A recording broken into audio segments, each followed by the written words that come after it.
Hello guys, welcome to Stay Apple. Kembali lagi dengan podcast kita pada hari ini yang tentunya akan seru banget nih. Nah, kita hari ini udah ada di episode kedua guys. Kalian gimana kabarnya? Semoga pada baik-baik ya.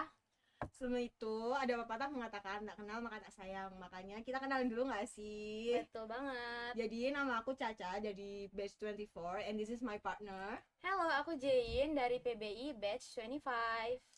Terus habis itu hari ini kita kedatangan guest star yang keren banget karena habis kena angin Belanda nih guys. Asik. Asik, kenalan dulu gak sih kak biar pada tahu. Boleh. Jadi kenalin teman-teman, nama aku Radin, aku dari PBI Batch 23, aku dari kelas A. Nah, buat teman-teman pasti pada penasaran nih, kenapa sih kita ngundang Karadin? Karadin itu siapa sih? Jadi guys, for your information, Karadin itu merupakan salah satu mahasiswa yang mengikuti program studi exchange ke Belanda. Terus habis itu pasti teman-teman penasaran gak sih gimana cara joinnya. Jadi kita langsung tanyain aja gak sih kalau Kak Radin kayak awal mulanya gimana Kak? Kok bisa tahu informasinya? Terus cara daftarnya. Itu caranya dulu lumayan panjang ya.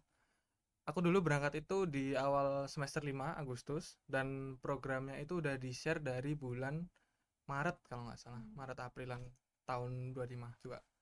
Nah, itu awalnya aku tahu dari Miss Rina yang saat itu menjabat sebagai DPA aku. Sekarang sudah diganti Miss Dari. Jadi Miss Rina saat itu meng-share sebuah poster tentang program internasional. Nah, kalian tahu nggak sih ada program internasional yang ditawarkan di kampus kita itu? Tahu nggak? Tahu nggak? Nggak tahu sih, kebetulan nggak tahu sih. Nah, Apa tuh? sabar ya. Jadi kampus kita ini punya Biro Hubungan Internasional yaitu BKHI. Itu mereka menawarkan banyak program exchange yang bisa dikonvert ke mata kuliah ke beberapa SKS. Ada yang konversi 2 SKS, ada yang konversi KKN. Kalau kalian mau daftar itu cek aja IG-nya nanti di BKHI. Nah, itu di minggu-minggu itu Miss Rina tuh tiba-tiba nge-share pamflet Han SDU Exchange. Itu program belajar di Belanda selama 1 semester. Nah, aku sendiri awalnya cukup tertarik. Terus aku gali informasinya, aku ketemu Miss Rina, gimana Miss caranya, terus dioper ke BKHI karena yang menghandle itu BKHI-nya sendiri. Jadi bukan dari prodi kita. Tak kira juga dari prodi atau mungkin yang lain gitu. Ternyata BKHI. Nah, terus habis itu syarat-syarat pendaftaran itu sebenarnya cukup simple. Eh, Motivation letter, terus sertifikat fasih berbahasa Inggris minimal apa ya, B2 atau C1 atau B berapa gitu, nggak begitu tinggi kok, nggak harus native C2, nggak aman.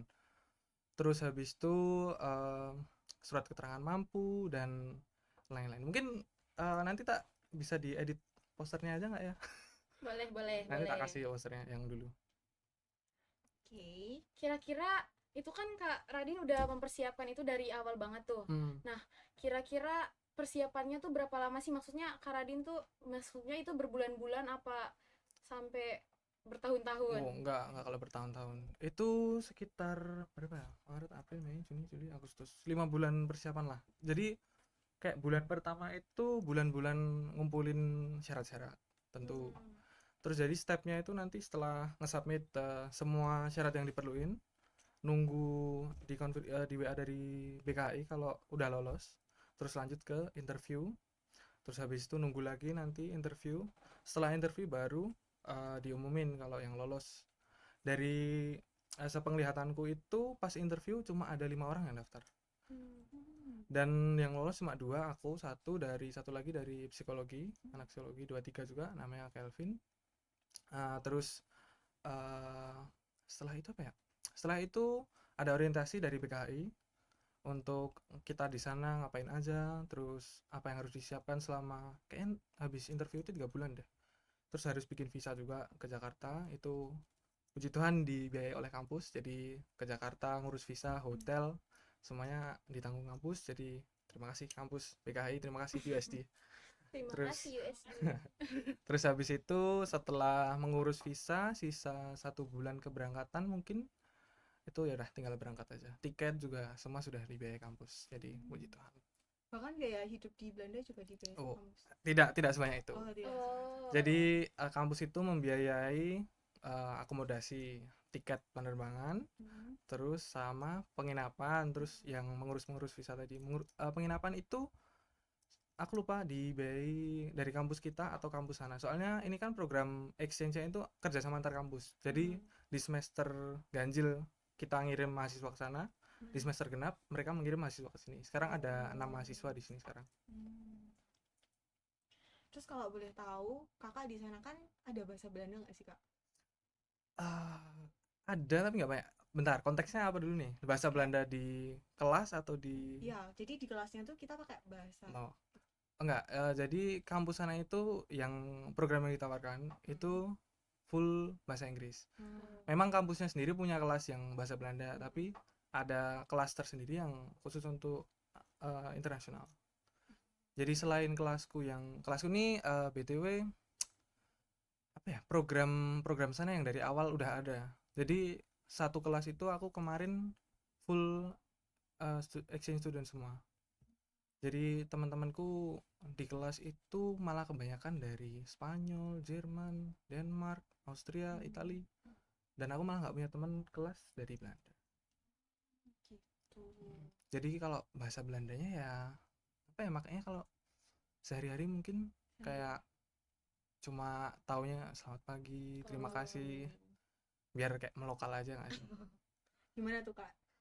eh Spill Apa ya, dikit-dikit. yang biasa pakai ini kalau habis belanja kan ya, sebenarnya belanja pun biasanya pakai ini udah ada alatnya toh, jadi jarang ngomong langsung kecuali kalau belanja di pasar biasanya thank you itu terima kasih, terus nanti mereka balasnya alsjeblieft itu bisa berarti kayak you're welcome atau bisa jadi kayak please, kayak misal can I pay by card please.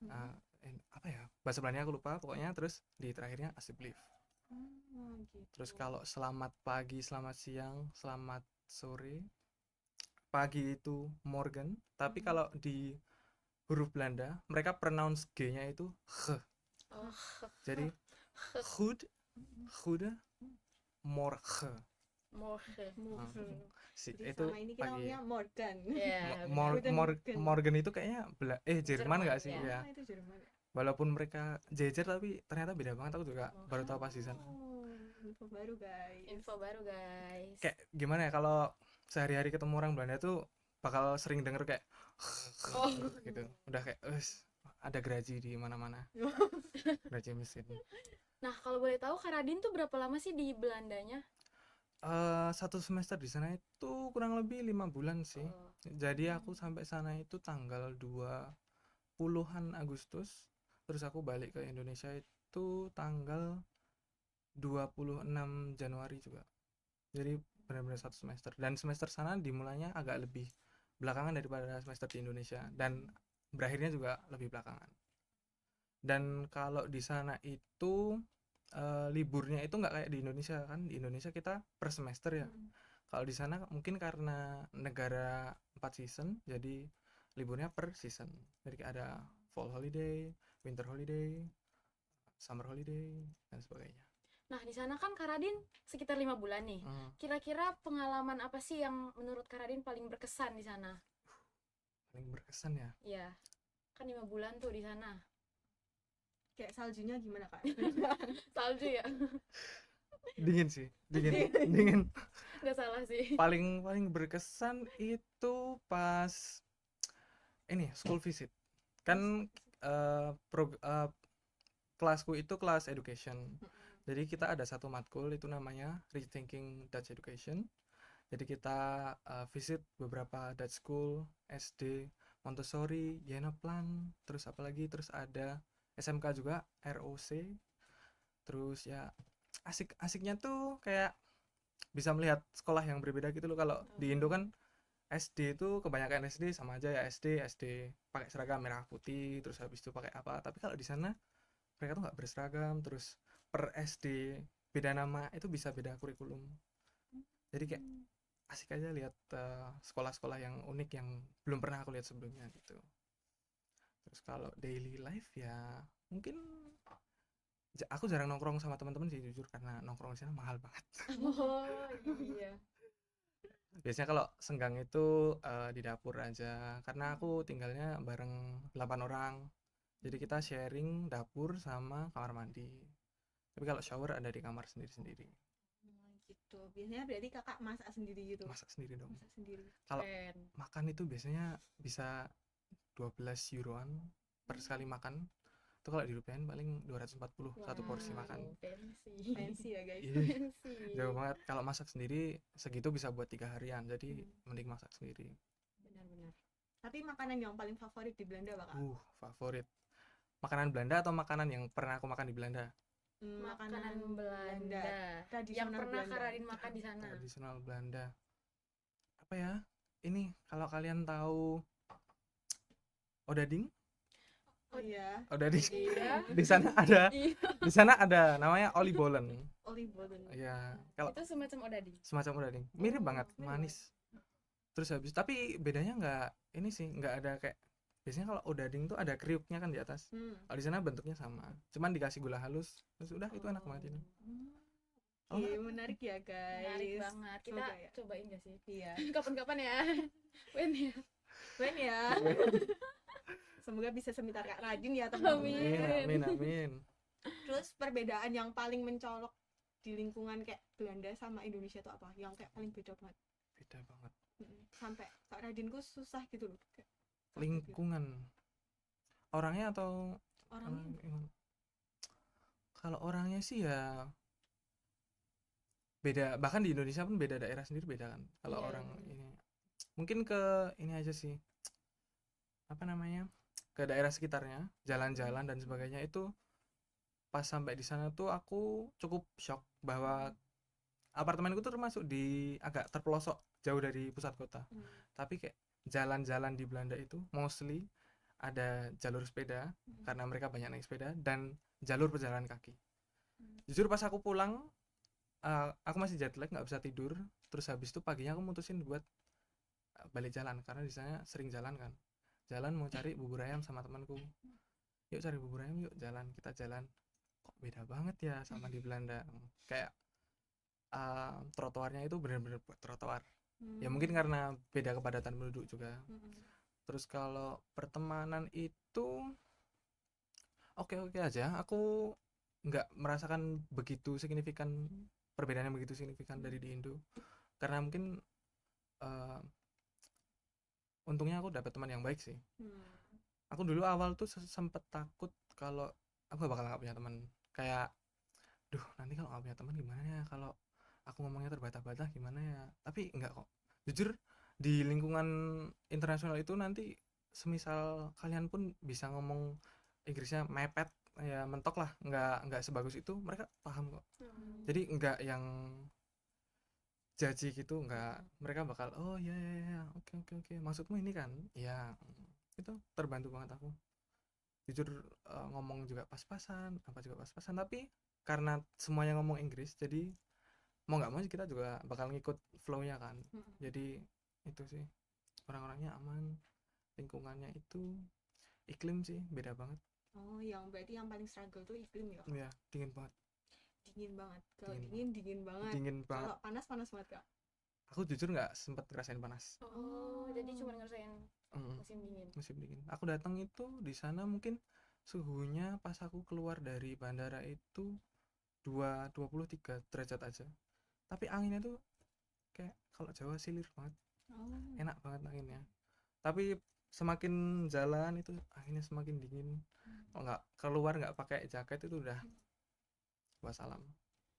Nah, di sana kan itu lingkungannya beda banget nih Kak. Dari tadi yang Kakak ceritain itu beda banget sama di Indonesia. Kira-kira gimana sih cara Kak Radin beradaptasi dengan lingkungan di sana? Kalau itu sih, aduh gimana ya bilangnya ya. Kalau aku personal emang suka dingin jujur. Oh, iya. Jadi kayak ya coba pakai baju yang agak lebih tebal dikit. Terus apa, aku bawa tolak angin banyak btw, itu lumayan hangatin kan. Biar hangatin. Terus apa ya, kalau menghadapi lingkungan yang berbeda banget itu butuh support system sih. Intinya ke situ. Harusnya someone guys. Someone to Harusnya talk, someone, guys. someone to to talk. Kayak aku nggak putus komunikasi dari keluarga, pacar, teman. Jadi kayak kita tetap komunikasi. Walaupun di sana juga punya teman, tapi tuh rasanya beda nggak sih Iya, kalau benar-benar setuju. aduh mager banget kalau mau curhat harus pakai bahasa Inggris, udahlah kayak temen gitu. Kayak kadang ngerasa lonely juga kalau apa namanya misal nggak ada kelas gitu kan, sehari cuma di apartnya ngapain ya, telepon lah, walaupun beda beda jamnya 5 sampai 6 jam, tapi Oh. bisa nemu ini jam-jam khusus buat ngobrol Itu guys, gitu kan. if he want he will. Terus habis itu tempat yang paling menarik, yang tempat wisata yang pernah kakak kunjungin. Tempat wisata Iya kan, selain di Belanda kakak juga pergi ke mana kak? ke Pas itu. ya, ke Itali sama ke Hmm. Vatikan, itu masih di satu kompleks sih, cuman ya hitungannya beda negara. Kalau tempat wisata yang paling menarik menarik menarik atau menarik yang indah atau menarik gimana? Menarik yang indah. Menarik yang indah, Trevi Fountain di Italia itu bagus banget sih, walaupun cuma air mancur tapi kayak ya Roma Mm-mm. itu tuh kotanya Keren banget ya. bagus banget. Cuman ya kalau kalau di Belandanya itu, kalau di Belanda apa ya, mungkin di pinggiran kota itu kayak, jadi kan gimana ya gambarinnya, kotaku tuh apartemenku tuh di sebelah, ibarat kalau di Jogja di Condong Catur, Mm-mm. terus pusat kotanya di Malioboro, jadi kayak agak jauh gitu, tapi di pusat kota itu ada sejenis pantai gitu, karena mereka nggak punya pantai. Kotaku kan termasuk di tengah, jadi ada kayak danau, terus di atas danaunya ada jembatan, dan itu cakep banget di situ, bisa lihat kapal, bisa lihat yang lain-lain, bisa duduk chill doang. Kalau tempat-tempat wisata aku jarang pergi ke tempat yang spesifik tempat wisata ya, tapi kalau cuma jalan-jalan keliling kota itu udah asik banget kok. Kira-kira di sana ada nggak sih kayak tradisi-tradisi? Kalau di Indonesia kan tradisinya banyak nih kak. Nah kalau di Belanda tuh kira-kira ada nggak sih tradisi terus yang menurut kakak paling berkesan? Tradisi aku cukup tahu beberapa ya, mereka masang ini, mungkin aneh bagi orang Indo, tapi kalian kalau nulis ulang tahun teman kalian di mana? Di surat. Nulis enggak buat nginget-nginget? Oh, di notes. Di notes kan, di Iya, HP kan. iya. Orang sana kalau nulis itu di kayak kalender atau kertas khusus, itu ditaruh di atas toilet. Oh, aneh ya, Iya, aneh jujur. jujur. Nggak tahu Aneh. aku alasannya kenapa, nggak tahu, mungkin kayaknya ya emang tradisi sih, jadi Iya. mau dicari alasannya yang make sense juga. Iya. Tradisi. Terus ada lagi yang kemarin aku sempat alamin itu Sinterklas. Mm-mm.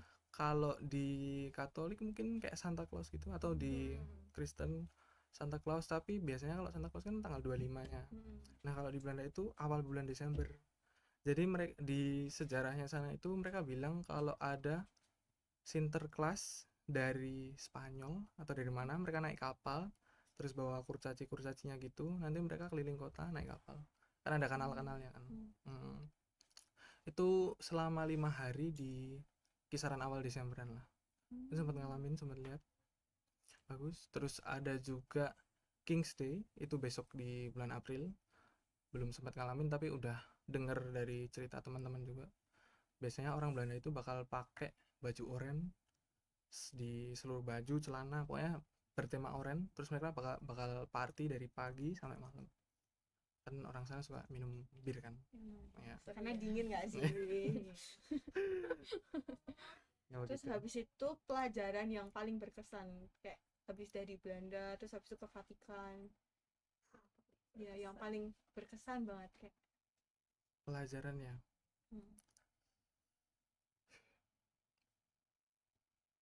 percayaan diri mungkin, kayak gimana ya, Jadi lebih mau explore keluar eh dari zona nyaman.